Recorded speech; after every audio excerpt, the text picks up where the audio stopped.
नमस्कार बच्चों, राधे राधे। क्या हाल है? बढ़िया होंगे और आप सब पढ़ाई भी अच्छे से कर रहे होंगे।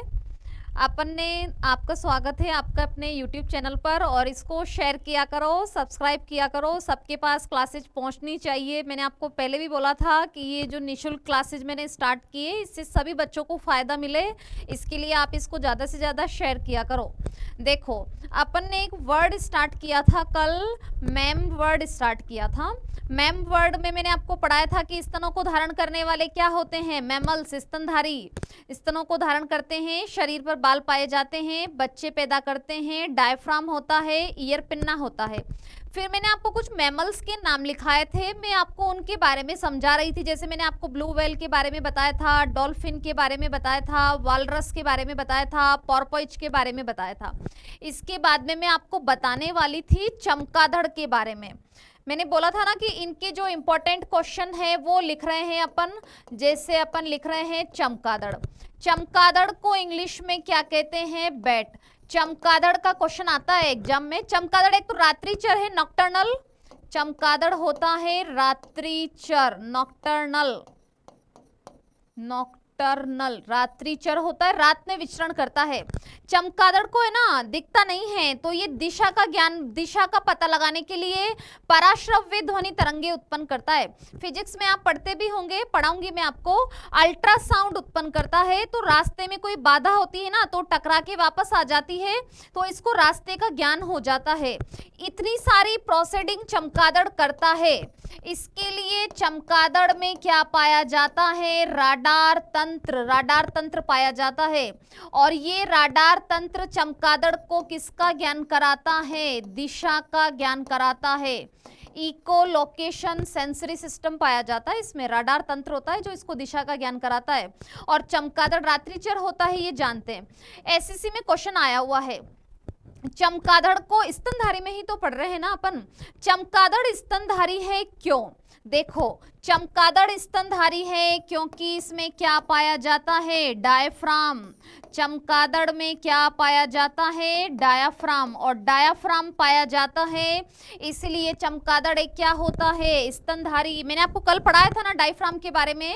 डायफ्राम एक रेडियल मसल की पट्टी होती है जो अपनी बॉडी को कितने पार्ट्स में डिवाइड करती है? 2 पार्ट्स के अंदर डिवाइड करती है। Upper one is thoracic cavity, lower one is abdominal cavity.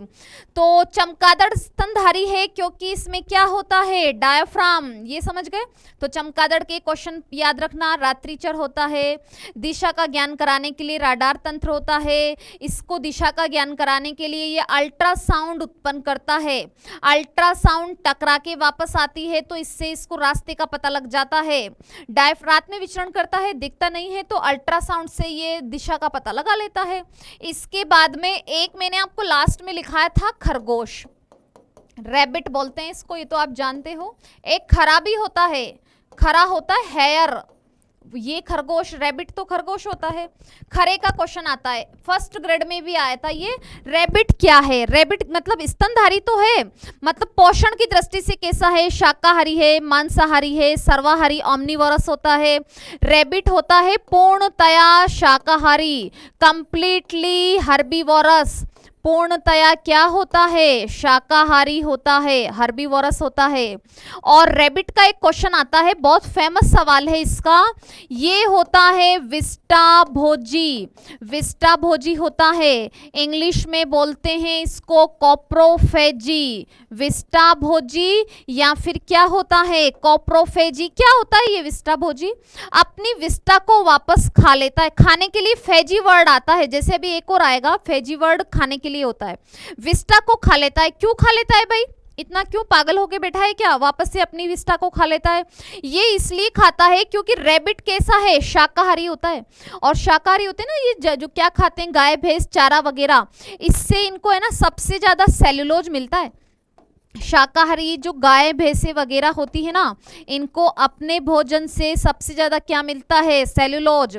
और एक बार में इसके सेल्यूलोज का कंप्लीटली डाइजेशन नहीं हो पाता है, इसलिए अपनी विष्टा को वापस खाता है, अगेन सेल्यूलोज का डाइजेशन करता है और फिर वापस से इसको डिफिकेशन करता है।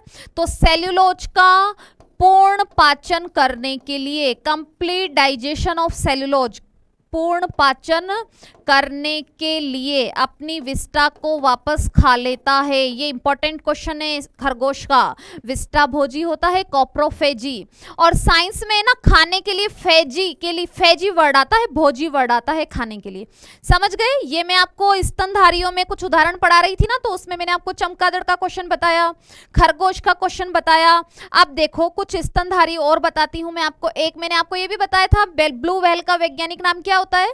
बोलो एक बार। हाँ, आपने याद कर लिया आज तो, कल मैंने बताया था। अब तुम होशियार हो गए मेरे साथ साथ रह के, याद कर लिया आपने। Balaenoptera muscular.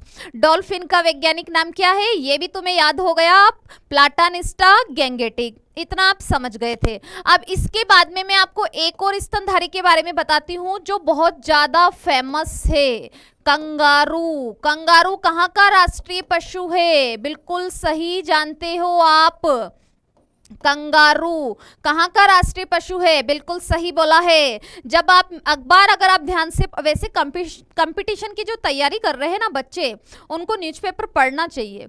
और न्यूज़पेपर में आपको खेल पृष्ठ तो स्पेशली पढ़ना चाहिए, क्योंकि आजकल करंट अफेयर सब में आता है, रीट में नहीं आता है, बाकी तो सब में आता है ना भाई। और करंट अफेयर्स में भी एग्जाम में क्वेश्चन आते खेलों में से, खेलों में से बहुत ज्यादा सवाल आते हैं, तो खेल पृष्ठ तो आपको पढ़ना ही चाहिए। और खेल पृष्ठ पे लिखा हुआ आता है कभी कभी कीवी, कभी कभी लिखा आता है कंगारू टीम। कंगारू कौन सी टीम को कहते हैं? कंगारू कौन सी टीम को कहा जाता है? ऑस्ट्रेलिया की क्रिकेट टीम के लिए कंगारू वर्ड आता है, न्यूजीलैंड की टीम के लिए कीवी वर्ड लिखा हुआ आता है। कंगारू होता है ऑस्ट्रेलिया का राष्ट्रीय पशु, national animal of Australia. Australia का राष्ट्रीय पशु, ऑस्ट्रेलिया का राष्ट्रीय पशु कौन है? कंगारू। जैसे भारत का राष्ट्रीय पशु कौन है? बाघ है ना, पैंथेरा टाइगिस। वैसे ही ऑस्ट्रेलिया का राष्ट्रीय पशु है कंगारू। कंगारू को मैक्रोपस भी कहते हैं, कंगारू को और क्या कहते हैं? मैक्रोपस भी कहते हैं।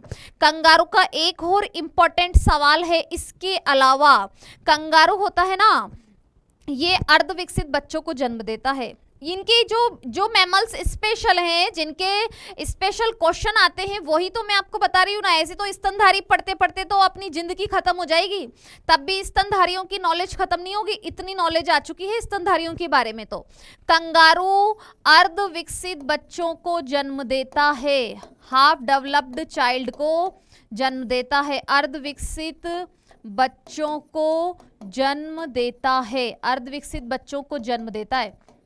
फिर क्या करेगा भाई इनको जन्म देके?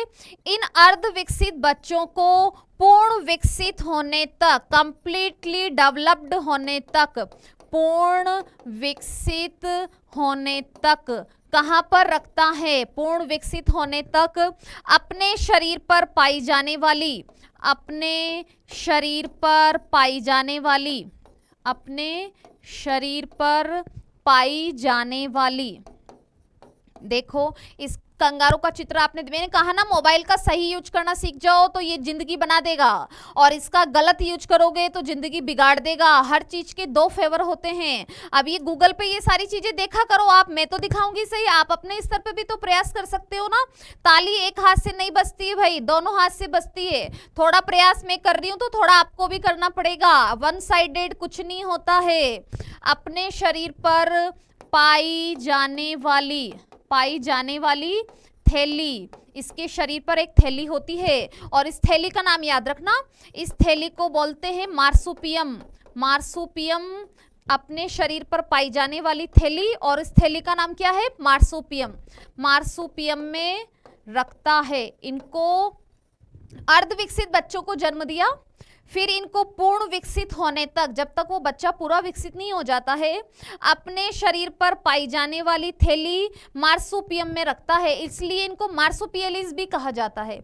तो देखो कंगारू, मैक्रोपस, ऑस्ट्रेलिया का राष्ट्रीय पशु, सबसे इंपॉर्टेंट सवाल है कंगारू का, अर्धविकसित बच्चों को जन्म देता है और उनको विकसित होने तक अपने शरीर पर पाई जाने वाली जो मार्सुपियम थैली होती है ना, उसमें रखता है। अब देखो मैं आपको कंगारू भी दिखा देती हूँ। कंगारू देखोगे तो आपको पूरा समझ में आ जाएगा इसका कि मैं क्या बोलना चाह रही हूँ। ये रहा कंगारू, दिख रहा है ना। और आपको ये पाउच दिख रहा होगा, इसके शरीर पे नीचे ऐसा पाउच बना हुआ होता है और इस पाउच का नाम है मार्सुपियम। और इस मार्सुपियम पाउच में देखो इसने अपने बच्चे को रख रखा है, इसको इसमें यहाँ पर रख करके और ऐसे घूमती रहती है। जैसे बंदर नहीं चिपका लेता है क्या बच्चे को, लेकिन बंदर में कोई पाउच नहीं होता है, इसके भगवान ने नेचुरली पाउच दिया है जिसका नाम मार्सुपियम है, जिसमें ये अपने बच्चे को रख लेता है। पूर्ण विकसित होने तक बच्चा इसमें रहेगा, फिर तो बाद में छोड़ देगा फ्री इसको, ये अपना काम करेगा। फिर देखो समझ गए। कंगारू का एक और क्वेश्चन आता है। कंगारू होता है ना, जैसे मुझे बताओ अपन पसीने में क्या उत्सर्जित करते हैं? पसीना आता है, एग्जाम में क्वेश्चन आया हुआ है ये भी। पसीना आता है तो कपड़ों पर सफेद निशान बन जाते हैं, अपने कपड़ों पे सफेद निशान बनते हैं ना, किसके बनते हैं वो सफेद निशान? कपड़ों पे सफेद निशान बनते हैं NaCl, सोडियम क्लोराइड लवण उत्सर्जित करते हैं अपन पसीने में। पसीना और आंसू स्वाद में कैसे होते हैं? खारे, क्योंकि अपन उसमें NaCl लवण उत्सर्जित करते हैं। ये ध्यान रखना, सफेद निशान बनते हैं NaCl साल्ट से। कंगारू का पसीना होता है खूनी पसीना, कंगारू का पसीना खूनी पसीना कहलाता है। कंगारू का पसीना क्या कहलाता है? खूनी पसीना। क्यों? क्योंकि ये अपने पसीने में स्ट्रांशियम साल्ट उत्सर्जित करता है। स्ट्रांशियम SR सिंबल होता है इसका, स्ट्रांशियम उत्सर्जित करता है। अपने पसीने में क्या उत्सर्जित करता है? स्ट्रांशियम, इसलिए इसका पसीना क्या कहलाता है? खूनी। केमिस्ट्री में पढ़ते हैं ना, आतिशबाजी का लाल रंग स्ट्रांशियम, आतिशबाजी का हरा रंग बेरियम। तो स्ट्रांशियम के कारण इसके पसीने का कौन सा रंग हो जाता है? लाल रंग। समझ गए। Macropus kangaroo national animal of Australia और अर्धविकसित बच्चों को जन्म देता है, मार्सुपियम थैली में रखेगा, इसलिए इनको मार्सुपियलीज भी कहा जाता है। मैंने डायग्राम में दिखाया भी है आपको। खूनी पसीना होता है क्योंकि ये स्ट्रांशियम उत्सर्जित करता है। इतना आप समझ गए होंगे। अब देखो, मैंने आपको ये बताया था कि स्तनधारी क्या पैदा करते हैं? बच्चे। लेकिन देखो एक्सेप्शन सब में होता है। अरे एक्सेप्शन तो आप में और मुझ में भी है ना। अपन सामान्य जीवन जी रहे हैं, पढ़ रहे हैं और पढ़ा रहे हैं, लेकिन सब तो ऐसा भी नहीं करते हैं, कुछ अलग काम कर लेते हैं, आतंकवादी बन जाते हैं, कोई क्या बन जाते हैं, चोर उचक्के, तो वो एक्सेप्शन ही तो हुए। तो वैसे ही मैमल्स में भी एक्सेप्शन होते हैं। स्तनधारी क्या होते हैं? बच्चे पैदा करते हैं, लेकिन कुछ स्तनधारी हैं जो अंडे भी देते हैं, ये ध्यान रखना। तो इस आधार पर अपन टोटल जो है जीव उनको कितने भागों में पार्ट में डिवाइड कर रहे हैं? 3 पार्ट्स में डिवाइड कर रहे हैं। एक तो होते हैं जरायुज, आपने बचपन में से पढ़ा भी होगा जरायुज, ये होते हैं विविपेरस। जरायुज होते हैं विविपेरस। एक होते हैं अंडयुज, अंडयुज। अंडयुज होते हैं ओविपेरस, अंडयुज होते हैं ओविपेरस, पेरस, ओविपेरस होते हैं। एक होते हैं अंडजरायुज, अंडजरायुज। अंडजरायुज होते हैं ओवोविविपेरस, ओवोविविपेरस, ये होते हैं अंडजरायुज।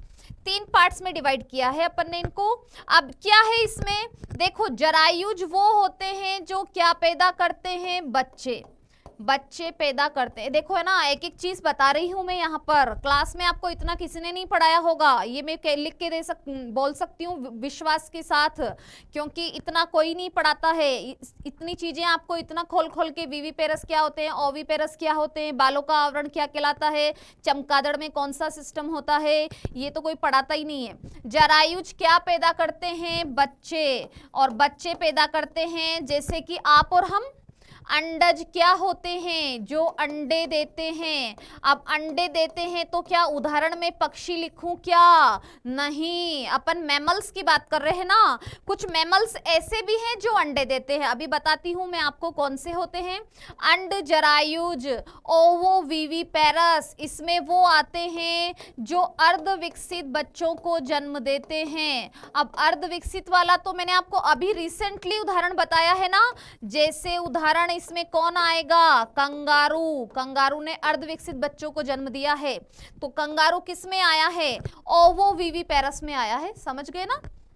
अंडज। अब मैं तुम्हें ये बताती हूं, अंडे देने वाले स्तनधारी, अंडे देने वाले स्तनधारी, एग लेइंग मैमल्स, अंडे देने वाले स्तनधारी। एग्जाम में क्वेश्चन आया हुआ है, निम्न में से अंडे देने वाला स्तनधारी कौन सा है? जो अंडे देंगे वो ओविपेरस कहलाएंगे, चाहे वो पक्षी हो, चाहे वो छिपकली हो, चाहे वो सांप हो, कोई भी हो, अंडे देगा तो वो ओविपेरस ही कहलाएगा। अपन यहाँ पर अंडे देने वाले स्तनधारी लिख रहे हैं। जो बच्चे पैदा करेगा वो विविपेरस ही कहलाएगा, जो अर्धविकसित बच्चों को जन्म देंगे वो ओवोविविपेरस कहलाते हैं। तो देखो अंडज स्तनधारी कौन से हैं?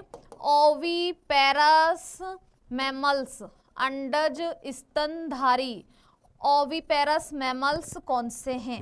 देखो फर्स्ट तो मैं लिख रही हूं ऑर्निथोरिंकस, ऑर्निथोरिंकस, ऑर्निथोरिंकस, ऑर्निथोरिंकस को बोलते हैं duckbill platypus, duckbill platypus, duckbill platypus, ornithorhynchus या डकबिल प्लेटिपस।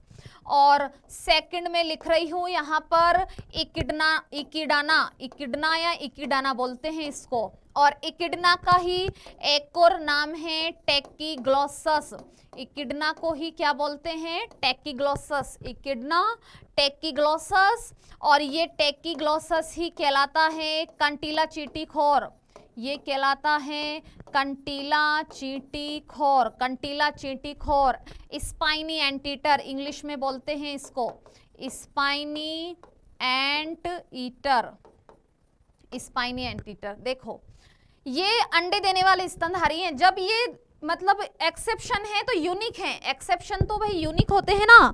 तो ये पूछेंगे गाय भैंस गधे घोड़े बच्चे पैदा कर रहे हैं, तो दुनिया ही जान रही है इसको, क्या पूछेंगे आपसे परीक्षा में? और वो विविपेरस मैमल्स कौन से हैं? अंडे देने वाले स्तनधारी कौन से? यूनिक क्वेश्चन है। ऑर्निथोरिंकस, डकबिल प्लेटिपस इसी का ही नाम है।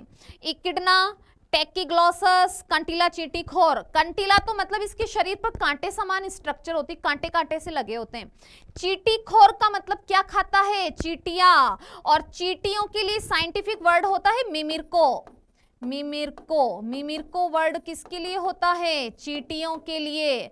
अब ये कंटीला चींटीखोर चींटियां खाता है, तो इसको खाने के लिए मैंने अभी आपको बताया था ना, साइंस में खाने के लिए वर्ड आता है फेजी, तो ये चींटी खाता है तो इसको बोलते हैं मिमिरकोफेजी, चींटी खाने वाला,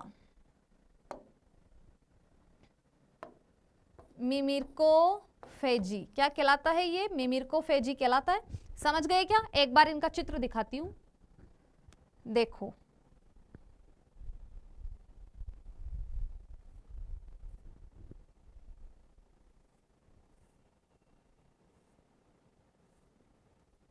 ये दिख रहा है, ये तो है फर्स्ट, जो मैंने फर्स्ट लिखा था ना ऑर्निथोरिंकस डकबिल प्लेटिपस, ये है डकबिल प्लेटिपस, इसका नाम है डकबिल प्लेटिपस। और ये डकबिल प्लेटिपस ऑर्निथोरिंकस है। डायग्राम देख लो, इससे क्या है थोड़ा समझ दिमाग में पिक्चर आ जाती है तो पढ़ना थोड़ा इजी हो जाता है ना आपके लिए। तो ये है ऑर्निथोरिंकस, ऑर्निथोरिंकस को आपने देख लिया।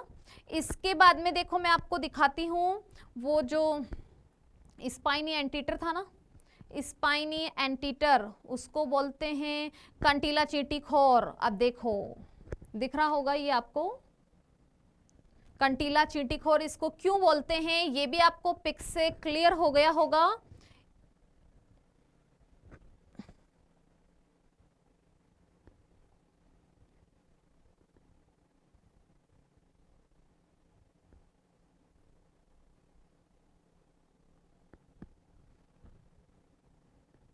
इसके शरीर पर है ना ऐसे कांटे कांटे से नहीं दिख रहे हैं क्या आपको? ये कांटे कांटे से लगे हुए हैं, तभी तो इसको कंटीला बोला है ना। कंटीला इसीलिए क्योंकि शरीर पर ऐसे कांटे होते हैं। और चींटीखोर का मतलब क्या खाता है? चींटियां खाता है, तो मिमिरकोफेजी होता है। देखो इतनी सारी चीजें दिखाई मैंने आपको, वो पहले दिखाया था वो ऑर्निथोरिंकस था, डकबिल प्लेटिपस, अंडे देता है स्तनधारी होते हुए भी। ये भी अरे स्तनधारी का मतलब आपके मेरे जैसा 6 फुट का दिखे वही स्तनधारी नहीं है, स्मॉल स्मॉल मैमल्स भी होते हैं ना, जैसे छुचुंदर नहीं होता है क्या, श्रीयू इतना सा होता है, तो वो भी तो स्तनधारी है ना। ये अंडे देने वाला स्तनधारी है, इसको कंटिला चींटीखोर टैकीग्लॉसस कहते हैं। अब देखो ये पढ़ रहे थे ना अपन, इकिडना, टैकीग्लॉसस, कंटिला चींटीखोर, मिमिर्कोफेजी है, ये स्पाइनी एंटीटर है। इसका एक और क्वेश्चन बताती हूं आपको, ये जो इकिडना होता है ना, ये सरीसृप रेप्टाइल्स, सरीसृप और स्तनधारियों के बीच की योजक कड़ी, सरीसृप और स्तनधारियों के बीच की क्या होती है, योजक कड़ी, connecting link between reptile to mammals, connecting link between reptiles to mammals, स्तनधारियों और सरीसृप और स्तनधारियों के बीच की क्या है, योजक कड़ी। अरे योजक कड़ी क्या चीज होता है, योजक वाला मतलब बीच में जोड़ने वाला, जैसे है ना आपको और तुम्हारी कोई गर्लफ्रेंड है, उसको किसी बिचौलिए ने जोड़ रखा है, तो वो तुम्हारी कनेक्टिंग लिंक हो गई ना। जैसे किसी की शादी नहीं कराता है क्या वो बिचौलिया, जो फिर दिक्कत आती है आप तुरंत उसको पकड़ते हो जाकर के कि यार ऐसी लड़की मिलवाई क्या, या ऐसा लड़का बताया तुमने, हमारी तो जिंदगी खराब कर दी। तो वो बीच वाला बिचौलिया होता है ना, वही योजक कड़ी है, जिसने आपको लड़की दिखाई थी या लड़का दिखाया था, तो उसने आपको आपकी पत्नी से जोड़ दिया। तो ये सरीसृप और स्तनधारियों की योजक कड़ी है इकिडना। इसमें रेप्टाइल्स के भी फीचर्स होते हैं, इसमें मैमल्स के भी फीचर्स होते हैं। इतना समझ गए होंगे आप, ये स्तनधारियों के बारे में ही पढ़ रहे थे अपन। अब देखो इसके बाद में मैं आपको बताती हूँ, एक दो क्वेश्चन और बताती हूँ मैमल्स के। ये तो तुम्हें पता ही है, संसार का सबसे बड़ा जलीय स्तनधारी, ये तो मैंने आपको बताया ही है, सबसे बड़ा जलीय स्तनधारी, नेशनल एक्वेटिक मैमल, संसार का सबसे बड़ा जलीय स्तनधारी कौन सा है, ब्लू व्हेल, ब्लू व्हेल, ये तो ब्लू व्हेल हो गया। लेकिन संसार का सबसे बड़ा स्थलीय स्तनधारी, सबसे बड़ा स्थलीय स्तनधारी, स्थलीय स्तनधारी कौन सा है, सबसे बड़ा स्थलीय स्तनधारी। अब बताओ आंसर, सबको आंसर आएगा इसका, सबसे बड़ा स्थलीय स्तनधारी, हाँ बोलो, सोचो और बोलो, सबसे बड़ा स्थलीय स्तनधारी कौन सा है, बिल्कुल सही, अफ्रीकन हाथी। सबसे बड़ा स्थलीय स्तनधारी कौन सा होता है, अफ्रीकन हाथी। अपना इंडियन हाथी नहीं होता है ना, इंडियन हाथी सेकंड आंसर है, अफ्रीकन हाथी से थोड़ा वेट इसका कम होता है, तो सेकंड आंसर में कौन आएगा, इंडियन हाथी। बिल्कुल सही आंसर दिया है, मेरा पूरा असर आता जा रहा है तुम्हारे ऊपर। संसार का सबसे बड़ा जलीय स्तनधारी है ब्लू व्हेल, सबसे बड़ा स्थलीय स्तनधारी अफ्रीकन हाथी, इंडियन हाथी सेकंड आंसर है। लाइफ में संगति का बहुत बड़ा असर पड़ता है, ये ध्यान रखना, इसलिए दोस्त सोच के बनाया करो। दोस्त ऐसे भी होते हैं जो जीवन बना देते हैं, और दोस्त ऐसे भी होते हैं जो जीवन बिगाड़ देते हैं। अब ये चॉइस तुम्हारी है कि तुम कैसे लोगों के बीच में रहते हो, कैसे दोस्त बनाते हो। एक तो ऐसे भी होते हैं जो हम तो डूबेंगे सनम, तुम्हें भी साथ ले डूबेंगे, और एक ऐसे भी होते हैं जो खुद तो आगे बढ़ते हैं और आपको भी साथ में बढ़ाते हैं। नाउ चॉइस इज योर्स, आपको कैसे लोगों के साथ रहना है। अब इतने समझदार तो तुम हो ही गए हो, इतना तो समझदार हो ही गए हो। लड़की तो तुरंत देख के निकाल लेते हो ना कि हाँ ये अपने लिए सही है, तो वैसे दोस्त भी देखा करो अपने लिए। सबसे बड़ा स्थलीय स्तनधारी और संसार का सबसे छोटा स्तनधारी, संसार का सबसे छोटा स्तनधारी, स्मॉलेस्ट मैमल्स, सबसे छोटा स्तनधारी कौन होता है, छुचुंदर। और छुचुंदर को ही क्या बोलते हैं, श्रीयू, छुचुंदर को ही क्या बोलते हैं, श्रीयू।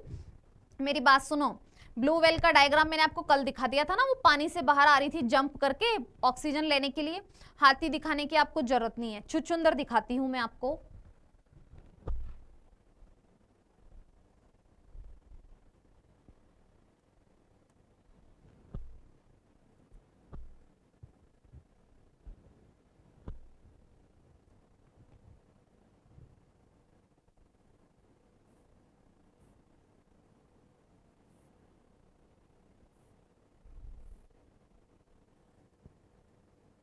रुको एक सेकंड रुको, ये रहा, दिख रहा होगा ना, ये रहा नन्हा सा प्यारा सा चुचुंदर। ये छोटा सा है ना, इसलिए भी इसको पढ़ना पड़ रहा है भाई। मैंने बोला ना एक्सेप्शन ही आते हैं जिंदगी में। एक्सेप्शन कोई पूछ रहे हैं लोग, या तो बहुत बड़ा है उसको पढ़ रहे हैं, या जो छोटा है उसको पढ़ रहे हैं। बीच वाले को कोई नहीं पूछता है। तो बीच वाला तो जीवन में बनना ही नहीं है, या तो बिल्कुल हाई चले जाओ या फिर बिल्कुल लो ही रह जाओ। तो ये है छुचुंदर। छुचुंदर को ही कहते हैं श्रीयु। ये छोटा सा दिख रहा है ना तुम्हें, ये ही छुचुंदर होता है। संसार का सबसे छोटा स्तनधारी है। छोटा है तो बहुत नटखट है। इसका हार्ट 800 बार प्रति मिनट हार्ट धड़कता है इसकी हृदय की धड़कन है 800 बार। हार्ट में लिखाऊंगी भी मैं आपको, अभी याद कर लो आप, मैंने आपको बताया है। इसकी हार्ट रेट होती है 800 बार प्रति मिनट। 800 बार प्रति मिनट इसका हृदय। अरे छोटा बच्चा है तो ज्यादा एक्टिविटी करता है ना, आपसे ज्यादा एक्टिविटी करता है, फिर भी उस थकता नहीं है। फिर वापस उसको तो कितना ही खिला लो, बोलना पड़ता है कि भाई रुक जा भाई, थोड़ा रेस्ट कर ले, कुछ खा ले पी ले। तो ये छोटा है तो ज्यादा नटखट है। 800 बार प्रति मिनट इसकी हृदय की धड़कन होती है। और आपको दिख गया होगा छुचुंदर भी। देखो ये अपन मैमल्स के बारे में पढ़ रहे थे। मैमल्स के मोस्टली मैंने पॉइंट आपको सारे कवर कराए हैं। अब इसके आगे का एक और चीज बताती हूं मैं आपको। कुछ है ना मैमल्स, जैसे अपन स्थल पे रहते हैं ना, तो वैसे ही कुछ स्पेशल होते हैं जलीय स्तनधारी। एक्वेटिक मैमल्स, जलीय स्तनधारी। जलीय स्तनधारी का नाम सुनो। जलीय स्तनधारी में आती है समुद्री गाय। समुद्री गाय, समुद्री गाय को बोलते हैं राइटिना। समुद्री गाय क्या कहलाती है? राइटिना। समुद्री गाय कहलाती है राइटिना। समुद्री गाय होती है राइटिना। और एक सेकंड होता है ड्यूगोंग। सेकंड होता है ड्यूगोंग। ड्यूगोंग ये है जलीय स्तनधारी। मतलब आपसे ये पूछे कि निम्न में से क्या है, तो है तो स्तनधारी ही, लेकिन ये कहां पर मिलते हैं? जल में पाए जाने वाले स्तन। जैसे छुचुंदर होता है तो जल में नहीं मिलता है ना, चमगादड़ जल में नहीं मिलता है, खरगोश जल में नहीं मिलता है, ब्लू व्हेल मिलती है, डॉल्फिन मिलती है, पॉर्पोइज मिलती है, वो मैंने आपको चित्र दिखाए हैं। वालरस देखा था आपने कल, ऐसे 2 दांत बाहर निकले हुए थे, जो कैनाइन ऑफ अपर, जो ऊपरी जबड़े के इंसाइजर थे। तो ये जलीय स्तनधारी में कौन आता है? समुद्री गाय, राइटिना। और एक अपन ने क्या लिखा है? Second dugong. इतना आप समझ गए क्या? इसके आगे अपन कल पढ़ते हैं, आज आप इतना पढ़ लेना। Thank you. समझ गए होंगे आप।